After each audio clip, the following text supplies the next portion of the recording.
Hi everybody, welcome back. This is Jan of Let's Play History. And today we are taking a look at a recently published game by Snafu called Operation Bøllebank, which is a UN mission gone hot in Bosnia-Herzegovina in April 29, 1994. The relief of Tango 2, where the NORBAT 2, which was the Nordic battalion, which had a squadron or two squadrons, I think, of no, only one, I think, one squadron of Danish Leopard 1A1 tanks involved there, trying to relieve a Swedish outpost. So the Nordic battalion was comprised of approximately 1,000 Swedish infantrymen, about 10 Danish tanks, and a few Norwegian helicopters.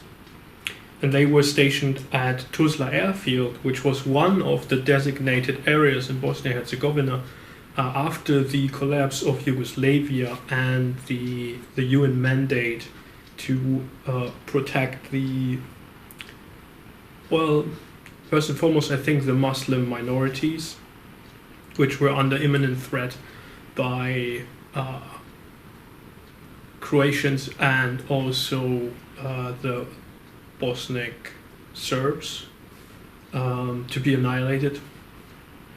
And I think in 1993, if I remember correctly, the UN mandate sent out troops to protect at least some points in the area. And Tuzla was one of them, same as Srebrenica, where we all know the year after, in 1995, the massacre happened, even though this was declared by the UN a protection zone for civilians.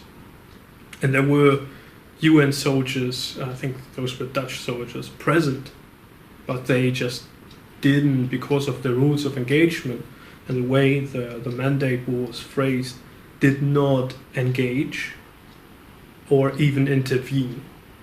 I think there is, and I'm not too confident on the details, but I think there is even the fact that the commander of that UN force was drinking tea with the Serb commander during the massacre.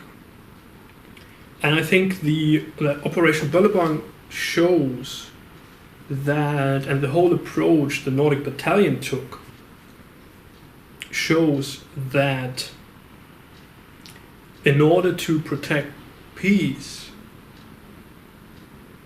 if you are up against an enemy who is determined to take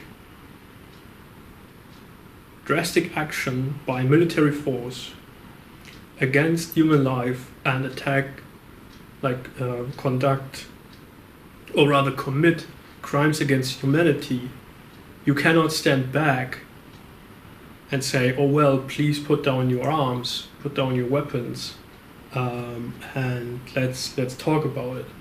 You have to show force. That is not, don't have to attack the enemy, but you have to make clear that you are willing to defend. I mean, even the Dutch soldiers, and I don't want to blame them in any way, don't want to get into a discussion about that controversy. I think even if they had shown the will to resist or to interfere, that could have made a huge difference in Srebrenica. What's so special about the NORBAT 2 is that they had tanks, that they deployed them relatively aggressively at Tuzla.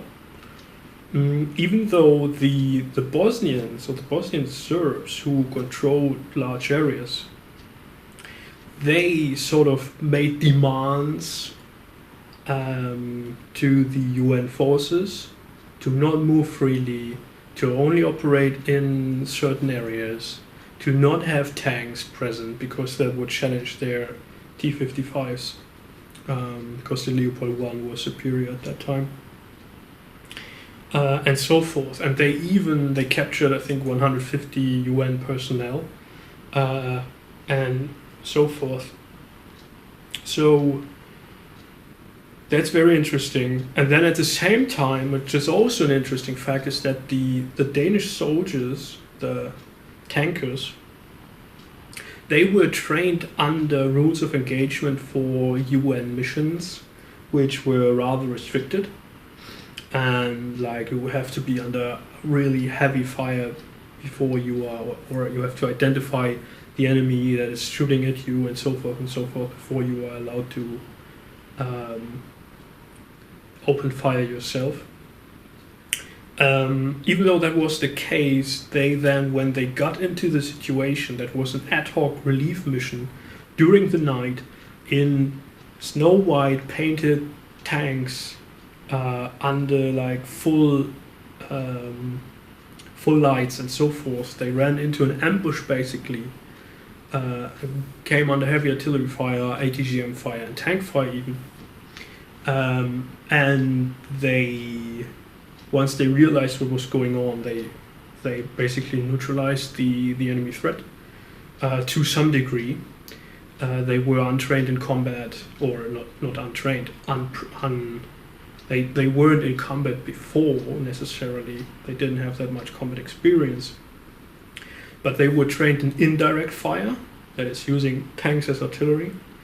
And once the chaos of the initial ambush was over and they got their thing straight, they managed to bring 2 tanks at least through to Tango 2 to provide protection, which then later on had to be escorted out together with the Swedes, of course. But in that initial relief push, they managed to get 2 tanks through.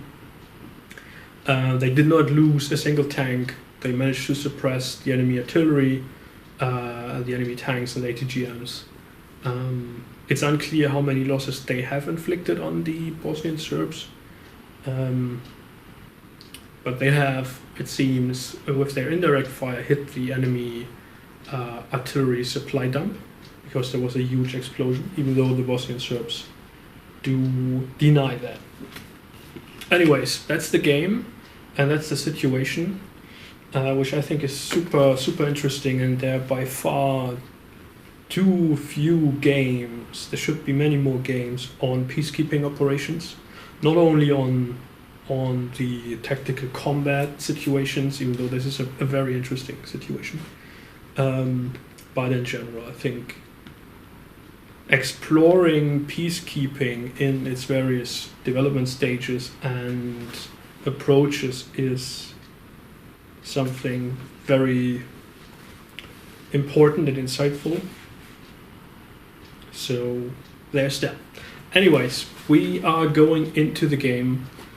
Operation Bøllebank, the relief of Tango 2, Bosnia-Herzegovina, April 29, 1994. This is by Snafu.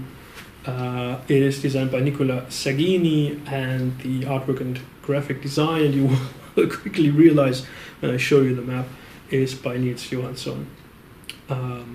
Yeah, I'm super hyped. It has, if you're still listening, has a super interesting order matrix and enemy activation mechanic, which I find very intriguing. So let's take a look. Alright everybody, here we are with Operation Bøllebank. It comes with 4 player aids. First of all, and the most important one, is the order matrix. How that works I will show in more detail once we get to it. Then we have the general game overview, which is quite helpful. And on the back of it, we do have the damage allocation and enemy indirect fire tables, and also very nice layout and graphics. I love it. Let's place that over here, I think. And then finally we have a terrain chart. Also a reminder of how the radio network works, because our tanks can take damage by artillery, of course, and MG fire and so forth, which can potentially destroy their radios and stuff. And then we have the sequence of play, rules of engagement, modifiers, and eventually the victory conditions. Taking a look at the map over here, we have the turn trick, and a deadline until which we need to bring at least 2 tanks to Tango 2, which might reduce due to certain events. Over here we have the enemy weapons tracks, that is tanks, HMGs, so heavy machine guns, and anti-tank guided missiles, as well as artillery, and they will activate in the enemy reaction phase. Over here we have the rules of engagement track, which goes all the way down here. It currently is rules of engagement hold fire. Hold fire, that's the default mode. Once we get into till helvete med day, it's Danish, so they use lots of when a D and E or D and vocals collide, which means to hell with it. You have a decision here to flip hold fire to open fire. However, that will impact the victory conditions the sooner you do that. Once you get down here, you have unrestricted fire, and you can basically open fire as you wish. You have to leave the hold fire marker, or once you flip it, the fire at will marker at the respective spot, of course. With the rules of engagement escalating, or the combat situation, I guess, escalating, we also get additional abilities for our headquarters and the potential NATO airstrike, which might be very helpful. Then, taking a look at our forces, we do here have the UNPROFOR Dan Squadron 2, so that's Squadron 2 of Danish tanks, part of NORBAT 2, the Nordic Battalion, which VL2 here in this APC, it's a PBV 302, whatever that is. It's an APC anyway, and it's an armored personnel carrier. It just has MGs and stuff, or small cannons. This is the second in command of the Nordic Battalion. I think historically Colonel Møller, a Danish guy. Then we have QL3, which also is an APC. This is basically the second in command, or potentially the observer. Then we have the squadron commander QL1. So this is the chain of command, basically, right? VL2 can order QL3, can order QL1, or VL2 can go to QL1 anyways, or they can all go to the respective tanks. And then we have 2 platoons, first platoon, second platoon, of 3 tanks each. That's leader and tank 1, tank 2, of Leopard 1A1's Snow Leopards, or, well, they are Leopards A1 DK for Denmark, and then, like, in quotation marks, Snow Leopards, because they are of course painted plain white. They've arrived from Tuzla, which is somewhere in that direction. Let me double check, I think north is there. Yes, north is up there. So that's the west. They're coming from the west, or from the northwest, I think, to Sarachi, where they initially get under enemy artillery fire. And then they can, and there's no stacking limit in these big orange boxes. There are 3 of those: Sarachi, Kalesia, and then Tango 2. Those are also orange because they are zones of that can be hit by enemy artillery fire.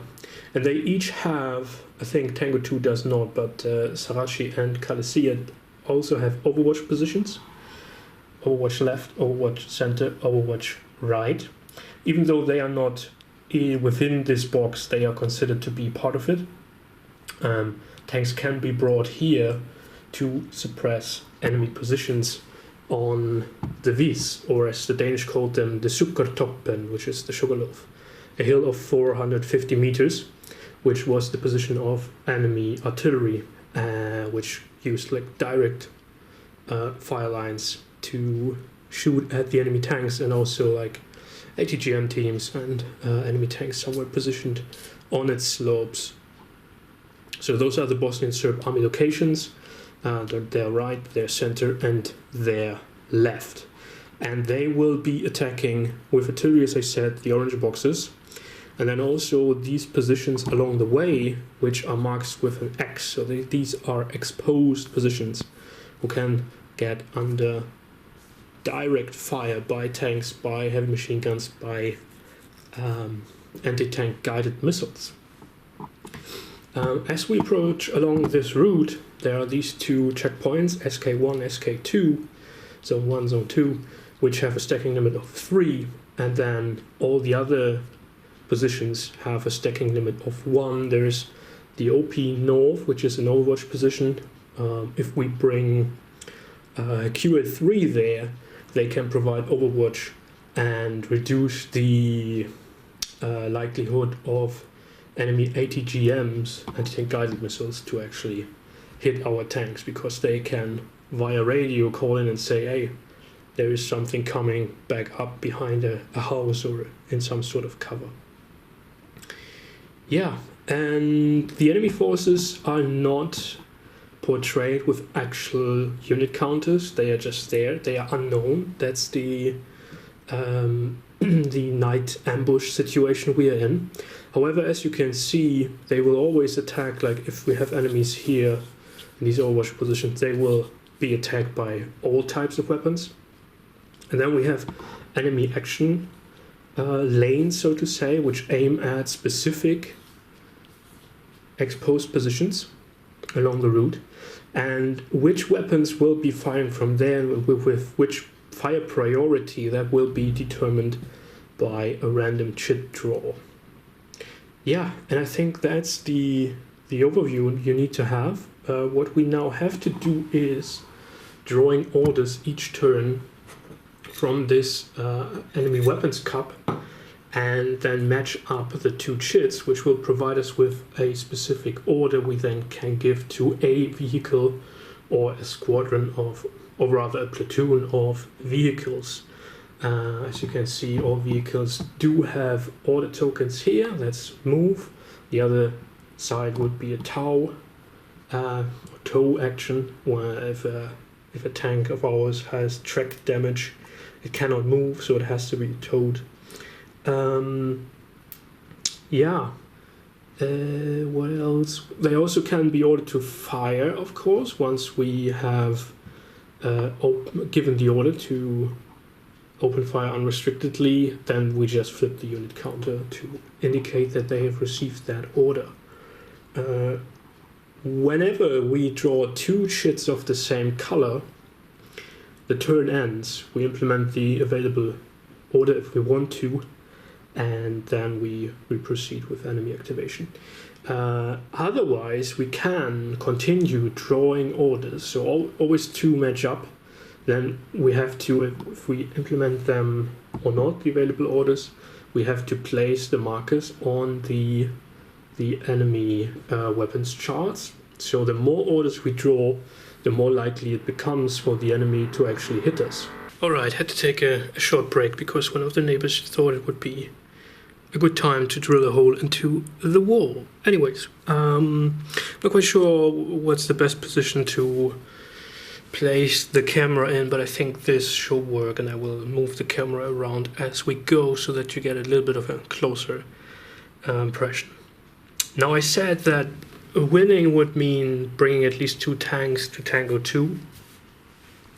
But what does losing mean? As soon as we lose a single vehicle, we lose. As soon as the commander of VL2, that is this half-track, which is basically the commander-in-chief for this mission, that is us, dies, the game is over.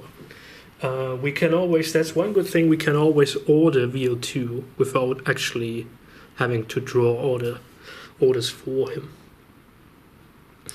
Need to remember that. But well, then I guess we can start by drawing our first orders randomly from this very nice cup. The mountains are calling and I must go. I must go, though I am haunted From my home and friends I know, for my comrades are surrounded in the glen of Hello. So I drew 2 white markers, which is an L and a C. This is ATGMs, and they will go onto the track, this one first and this one. Drawing 2 of the same color, however, also means that the turn will be ending after this. Well, how should I call it? The segment. That's also not quite true, but you will see what I mean. So anyways, white and white mean we can issue a platoon move order, and we shall do that. I will order first platoon to move, and I take the move markers for all 3 vehicles of that platoon, which is FA, IQ, and EA, and I will place them in the destination I want them to go to, and that will be Kalesia. So the only place they can go from Sarachi is, like, the only place you can put order tokens is to OP North, Kalesia, or the Overwatch positions right next to town. When they are in Kalesia, again, Overwatch positions, and then either Tango 2, OP North, or Sarachi. So that is that. Place the order tokens. Now we have to remove these guys over onto the enemy weapons track for ATGMs, anti-tank guided missiles. We could issue an order to VL2, so that's us, but I don't think we should do that at the very moment. So what we're going to do then is we go into our into the execution phase. We don't have an airstrike, so we go to movement orders, and we order the whole platoon, first platoon, to move into zone 1 to checkpoint 1 and advance along the road as they can do and are allowed to. I hope you can see that there. No, not properly, right? Let me bring the camera over. So maybe this is a slightly better position for the camera. I moved the guys from Sarachi up here, these 3 tanks. That is the stacking limit for zone 1. That's all orders done, that's all movement done. We don't have any fire orders, there are no stun markers to remove. So now we go into the enemy reaction phase. First of all, we have to determine the tank status. It's currently cold barreled, that means they are not shooting or not willing to shoot. So we have to roll a die, I think. Or is that only if there is a marker there? I think that might only be if there is a marker there, which is not the case, so we don't do that. And I mean, there's no target for them to shoot at anyways. Next we go to enemy ATGMs and HMGs. There's no heavy machine gun. The ATGM would be able to shoot at a center position. Or no, let me rephrase that. It is shooting from the center position, so from this area here. And we could suppress it or potentially remove the marker if we had someone in Overwatch center shooting there or here.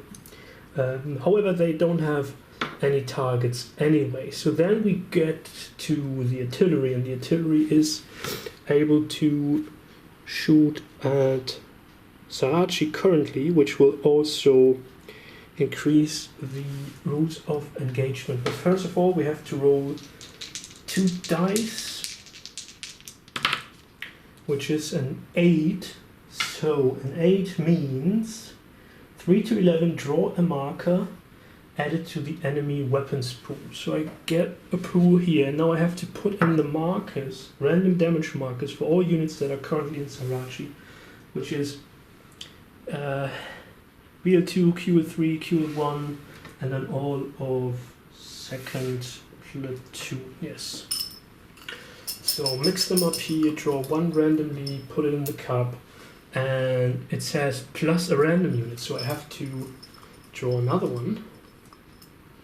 Putting it on the cup, get the other ones out. I'm not trying to look at them too much at the moment because I want not to spoil the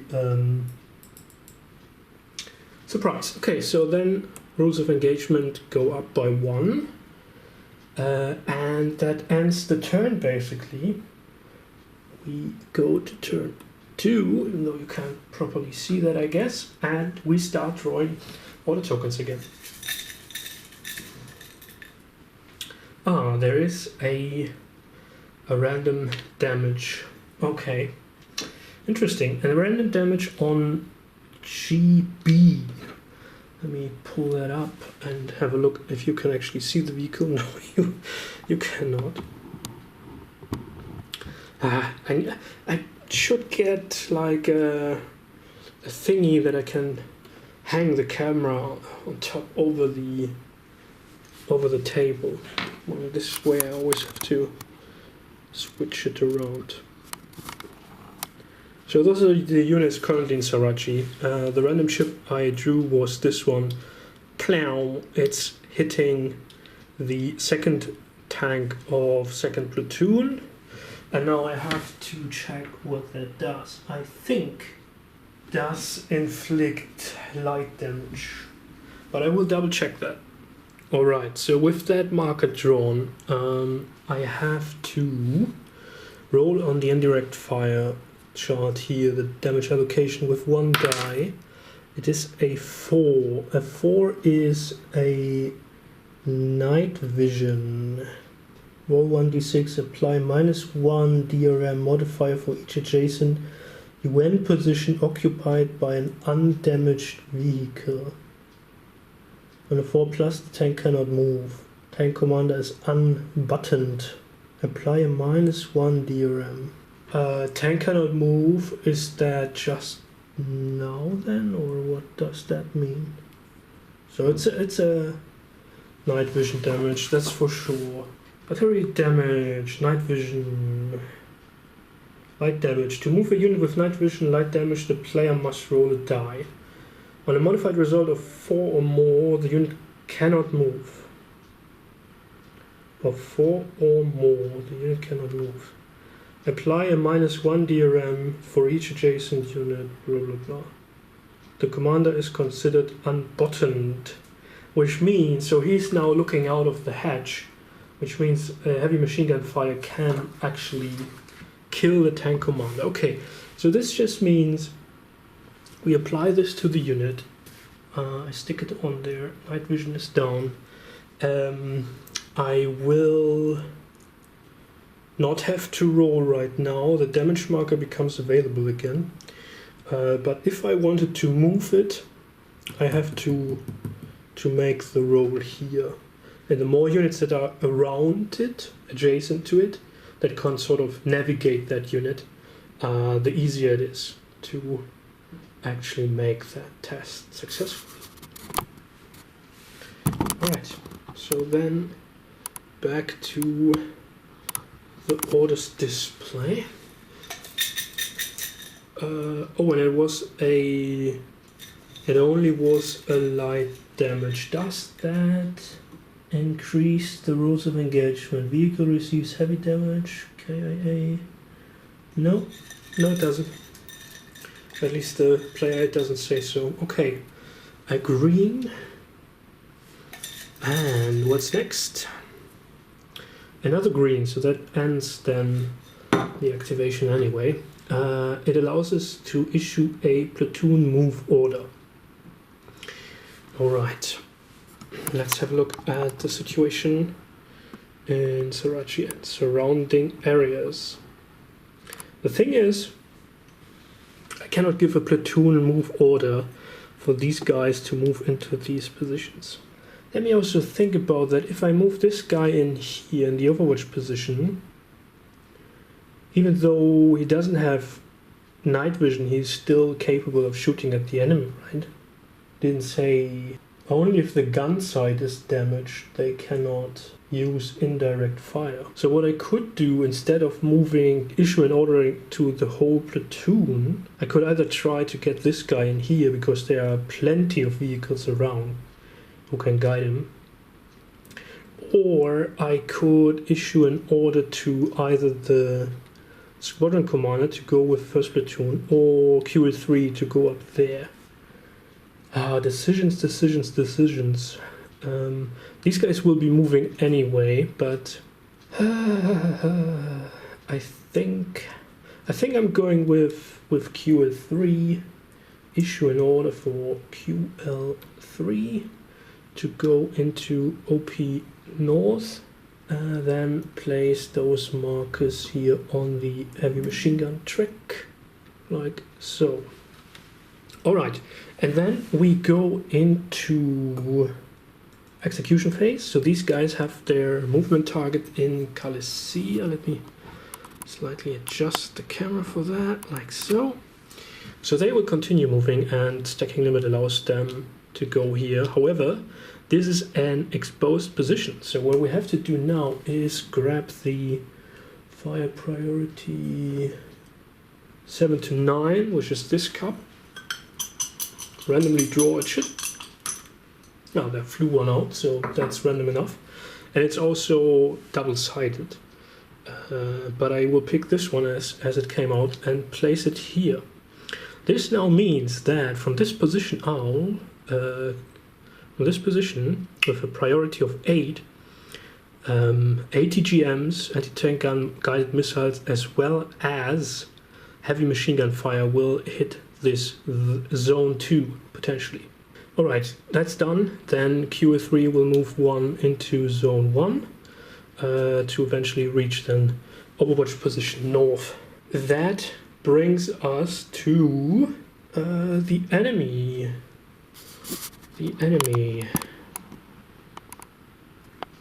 There's still no tank marker there, so I don't think I have to roll on it. The tank status is determined by the chit on the lowest base. Yeah, so there is none, so they are not even trying to get hot. Then we go to enemy ATGM and HMG fire. And they actually have targets here, and I think they will randomly pick one, because there is no priority. Otherwise, if there would be a tank with heavy damage, they would pick that one, which then means as we lose the game as soon as one tank is out and the second heavy damage marker destroys a tank, that would be devastating. So we always have to take care of suppressing the enemy weapons and also trying to get out. But looking at the current situation, they would only hit on a roll of 12 either way, so that's not that much of a risk. Anyway, I will go 1, 2, 3, 4, 5, 6. It's vehicle 1, and then we roll with 2 dice for the ATGMs, and they do not roll a 12. And then we go, let's just say on the same tank with the heavy machine gun, roll an 8. That's nothing. However, they did shoot twice, so 2 weapon types did shoot. That increases the rolls of engagement by 2. Then we go to artillery, which will be shooting at Sarachi again. First of all, we roll a die, and it's a 7, which then means we have to randomly put one of the markers in the pool. Let's see, Q3 left that zone, so it's those 3, yes. So they go on the cup, randomly draw one, put it in the enemy orders pool, and that's that. However, it also increases the rules of engagement by 1, and another random unit, I think. Or is that automatically? I'm not 100% sure. Usually you have to roll. I'm not 100% sure about this here. So I think the rule is, first of all, because there is a marker and it says where to shoot at, You roll the die to determine what happens, then you do it, and then you do what's on here. So +1 rules of engagement and another random unit. Which means, in effect, that the first one could, of course, be an actual hit, like heavy damage hit, and then you would only put one random unit marker into the weapons pool. So let's mix that up. We did that, and now we go victory. No, we have no hull damage. We move the turn marker to turn 3.